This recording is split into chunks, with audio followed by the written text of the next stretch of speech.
And that is why we are saying the tax logic. I like the professor. The good professor was a lot of theory and a lot of hogwash and hot air, actually. The reality is the Bretton Woods institutions are not useful for this country. These Mzungus, the prescription they are giving us, and that's why you're seeing that capital flight for Safaricom shares, for, you look at the boss, what is going on, 42% down. And guess what? Do you know what is happening? These guys are going to bring down all the value of the shares in these companies, all the companies. And when they are down, and our shilling is up, they'll come and buy.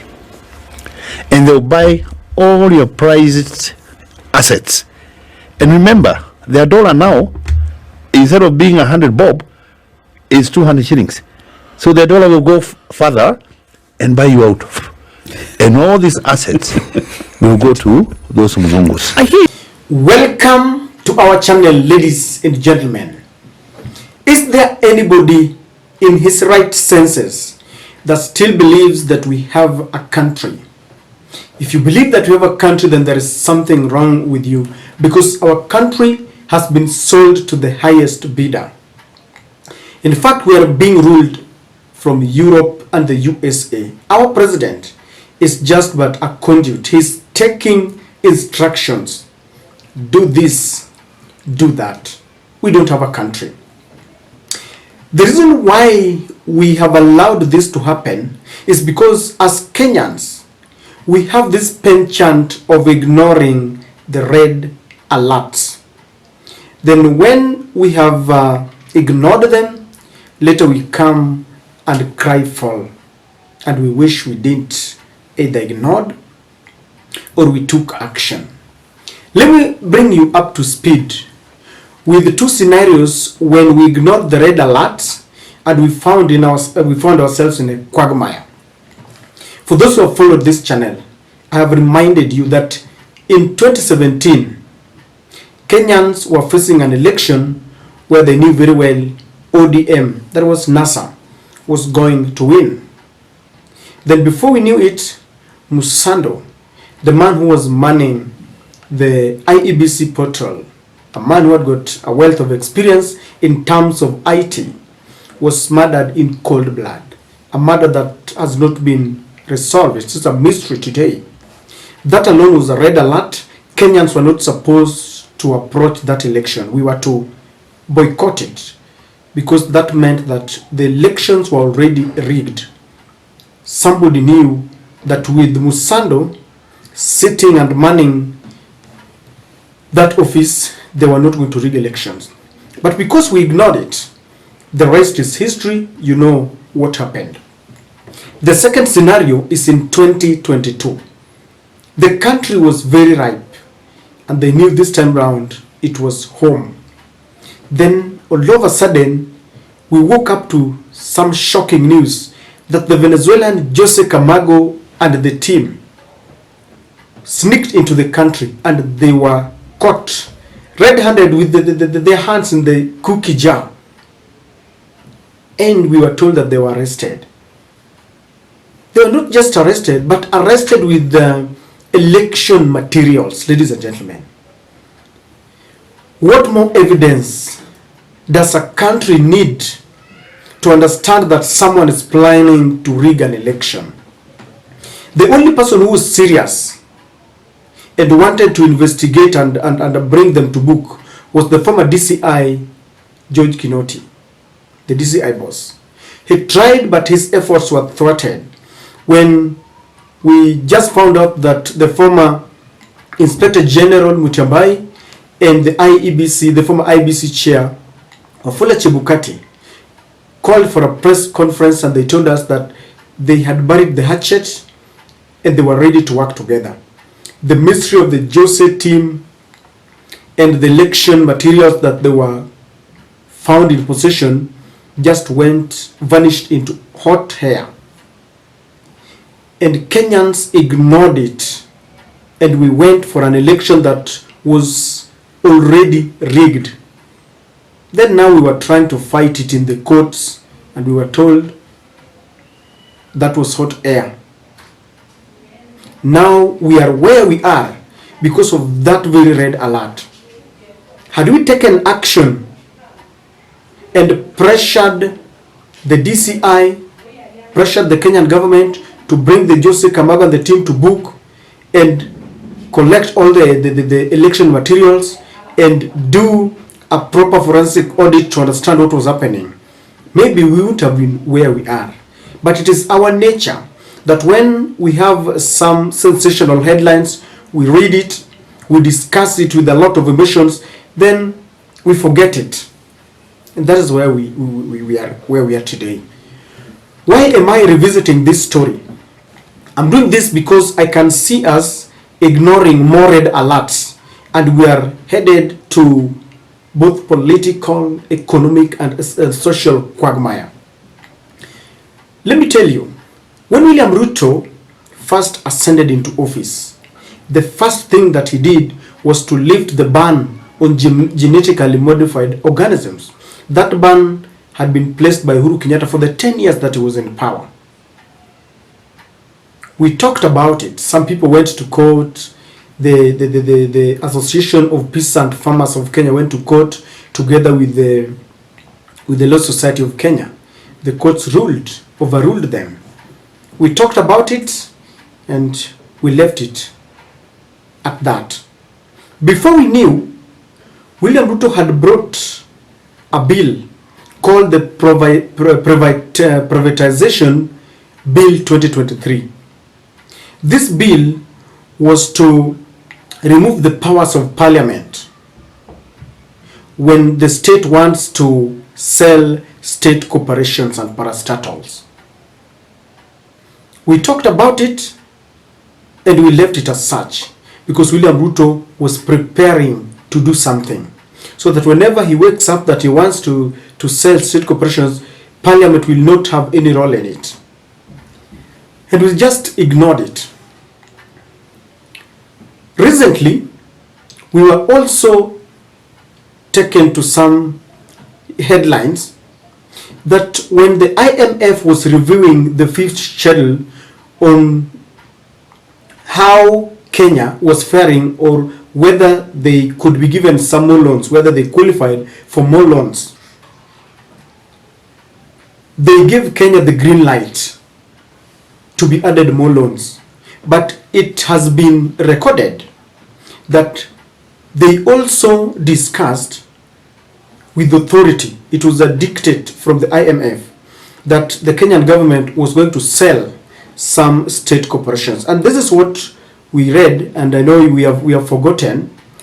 Documents reveals how IMF convinced Ruto to order privatization of parastatals. And just part of it, let me bring you up to speed, that in its fifth reviews under the extended fund faculty and extended credit facility, arrangements report dated July 19th, 2023, it was highlighted that the government would work alongside the officials from the International Financial Institution in developing the privatization program. So this is something that had been arranged. It further states that the authorities will also begin to work with IMF technical assistance on the legal reforms necessary to anchor the new ownership arrangements and other measures outlined in the state-owned enterprise blueprint, with a view to submitting a draft amendment to Parliament by the end of February 2024. Read part of the report. So that was IMF giving us a report that they had discussed that William Ruto was going to begin the process of selling some state corporations. Remember earlier, William Ruto had passed the privatization bill that removed the authority from Parliament. Those are the red alerts that we ignored. Then recently, we are told that the president or the Kenyan government had outlined 11 state corporations and parastatals that they wanted to sell, not even to lease, to sell. Among them the KICC and the Kenya Seed Company. People are already talking about it. Others are very mad, but I know Kenyans will always ignore it. Now today, ladies and gentlemen, there is something happening. We are told that there is a bill that is in Parliament today called the Livestock Bill 2023 to power. Since William Ruto ascended to power, we have had these bills 2023 that are very dangerous for our country. The Privatization Bill 2023 removed the powers of Parliament. You know that we have the Finance Bill 2023 that has really made it very difficult for us. The cost of living is very high. So today, we are told briefly that this Livestock Bill 2023, in a nutshell, it is summarized this way.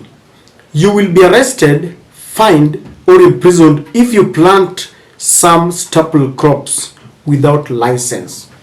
In a nutshell, ladies and gentlemen, that this bill seeks to ensure that if you are dealing with any animal products, then you must register with the government.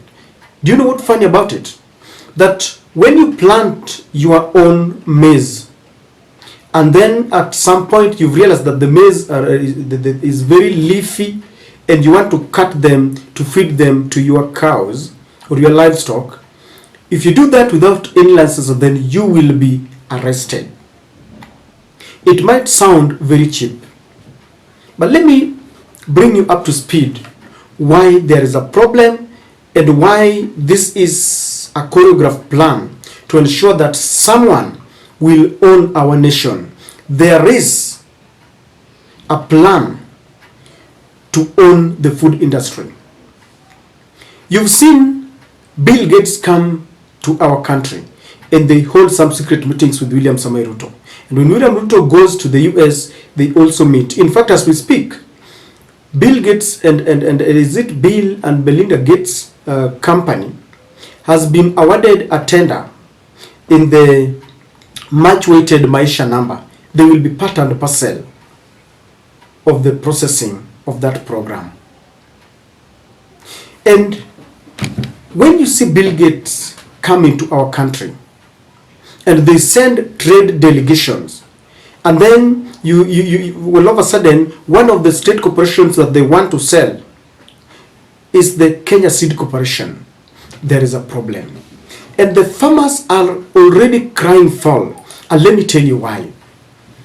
When William Ruto convinced the nation and gave reasons why he had outlined these state corporations to be sold, number one reason was that they were making losses, and therefore he wanted to sell them so that he could recover some money to pay loans and to run the government. One funny thing about the Kenya Seed Corporation is the fact that this company or this corporation has always made a lot of profit. It has never run into losses. And Kenyans are questioning why there is, the government is hell-bent in selling Kenya Seed Corporation while it is not making losses. Already there is an American company called Monsanto that has shown interest in buying the Kenya Seed Company. And farmers fear that if the Kenya Seed Company will be sold, number one, there is no guarantee that the company that will come in will give them quality seeds that have always been tested, like the Kenya Seed Company. The seed might be very expensive because the company might just be interested in producing seeds that sell rather than looking at the quality. It is also going to kill our indigenous seeds, and they might also be very expensive. Remember that the main goal here is to control the food industry and to bump in the GMO. And Kenyans fear that this is a way of bringing in the GMO seeds. Remember, the GMO seeds will kill our indigenous seeds. They cannot be reproduced. Once you use them, that is all. You have to buy them every season. So this is going to turn our Kenyans into slaves, economic slaves, buying these seeds from the new company that is going to be brought in to our country. This is the reason I'm telling you that Bill Gates, USA, Europe, IMF, World Bank have connived to ensure that they are controlling our nation. Why? They gave William Ruto his win, and so William Ruto must reciprocate. These are things that were signed. If you connect it to the fact that they also want to control the animal feeds and livestock feed, then you will realize that all the feed, whether food that will be consumed by human beings, that will be controlled by the American companies. Whether it is animal feed, that will be controlled by the American companies. Whether it is the fertilizer. You see, in some of the regions in Kenya, they use organic manure. And this is something that I believe will not be allowed in the next few years, because America, Europe, and all these powers want to convert Kenya into economic slaves. So we have to buy fertilizer from them, we have to buy seeds from them. They will be controlling the milk industry. That is why the KCC is also lined for sale, so that there isn't any iota of food industry that will remain for the Kenyan farmer. If there will be any area, it will be a very little one. And the reason why I'm crying foul about this is because William Ruto started introducing these measures pole pole, and we talked about them. Now the real elephant in the room is this. They have told us it is going, they are going to sell the companies. And we are told that on 11th of December, they are going to invite Kenyans for public participation, which is going to be a mere formality. Because remember, in the Finance Bill 2023, people aired their views and they said we are not ready for this housing levy and all these taxes. But all the cries fell on dead ears.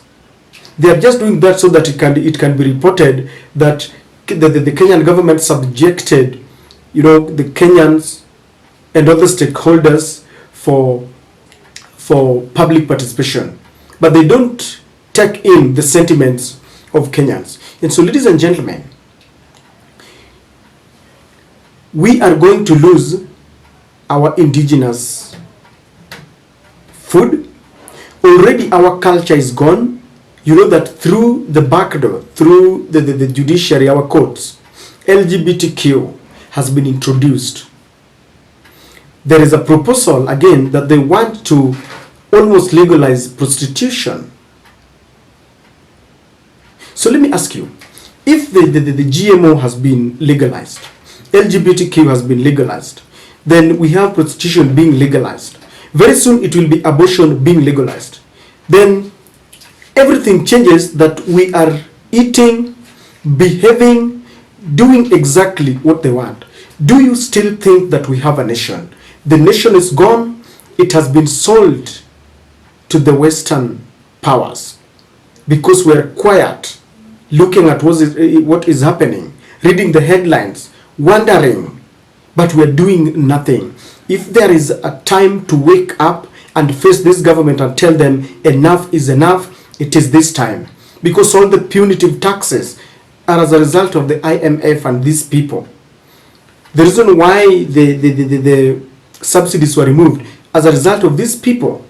The reason why soon your son will come with another male friend and introduces him to you, is because of the IMF. They will be telling you, I'm John and this is James and is my partner. And you will do nothing because it shall have been legalized.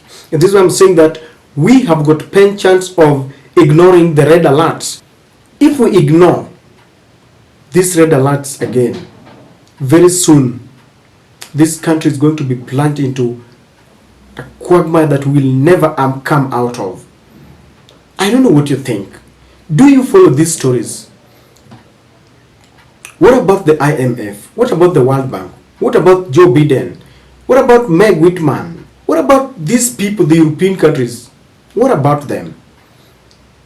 This is the reason why William Ruto continues to fly out of the country, to give them reports of whatever is doing.